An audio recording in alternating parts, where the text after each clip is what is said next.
ಎಲ್ರಿಗೂ ನಮಸ್ಕಾರ. ನಾನು ವಿಷ್ಣು ಪಾಂಬೂರು.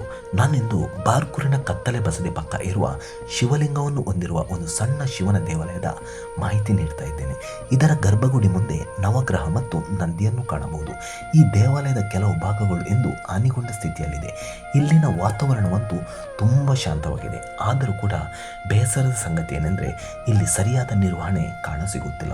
ಅದೆಷ್ಟೋ ಶ್ರೀಮಂತ ದೇವಾಲಯಗಳ ಆದಾಯ ಎಣಿಸುವ ಸರ್ಕಾರ ಸುಪ್ರಸಿದ್ಧ ಬಾರ್ಕೂರಿನ ಇಂತಹ ಬಸದಿಗಳ ಬಗ್ಗೆ ಮೌನ ವಹಿಸಿದ್ದು ನೋಡುವಾಗ ನಿಜಕ್ಕೂ ಬೇಸರವಾಗುತ್ತೆ. ಖಂಡಿತ ಇದನ್ನು ಸರಿಪಡಿಸುವ ನಾಯಕ ಮತ್ತೆ ಬರುತ್ತಾರೆಂಬ ನಂಬಿಕೆ ನನ್ನದು. ಯಾಕಂದರೆ ನಮ್ಮ ನಿಲುವು ಯಾವಾಗಲೂ ಧನಾತ್ಮಕವಾಗಿದ್ದರೇ ಎಲ್ಲವೂ ಒಳಿತಾಗುವುದು.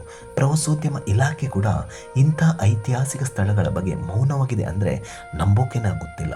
ಒಂದು ಕಾಲದಲ್ಲಿ ತುಳುನಾಡಿನ ರಾಜಧಾನಿಯಾಗಿದ್ದ ಈ ಬಾರ್ಕೂರು ಇಂದಿಗೂ ತನ್ನ ಪ್ರತಿಯೊಂದು ಕಲ್ಲುಗಳಲ್ಲಿ ಕತೆ ಹೇಳುತ್ತಿದೆ. ಆದರೆ ಕೇಳುವವರೇ ಇಲ್ಲ. ಇಂದು ಬಾರ್ಕೂರಿನ ಇತಿಹಾಸ ಬೀದಿ ಪಾಲಾಗ್ತಿದೆ ಎಂದು ಹೇಳೋಕೆ ತುಂಬ ನೋವಾಗುತ್ತೆ. ಒಂದು ಕಾಲದಲ್ಲಿ ಇದೇ ಬಾರ್ಕೂರಿನಲ್ಲಿ 365 ದೇವಸ್ಥಾನಗಳು ಇದ್ದವಂತೆ. ಅದನ್ನು ಎಣಿಸುವಾಗಲೇ ಮನಸ್ಸಿಗೆ ಒಂಥರ ಖುಷಿ. ಆದರೆ ಇಂದು ಇಲ್ಲಿ ಸರಿಯಾದ ನಿರ್ವಹಣೆ ಇಲ್ಲದನ್ನು ನೋಡಿದಾಗ ತುಂಬ ನೋವಾಗುತ್ತೆ. ನಾವೀಗ ಕಾಣುವುದು ಶಿವನಿಗೆ ಅಭಿಷೇಕ ಮಾಡಿದಾಗ ಕಾಣುವ ತೀರ್ಥಗುಂಡಿ.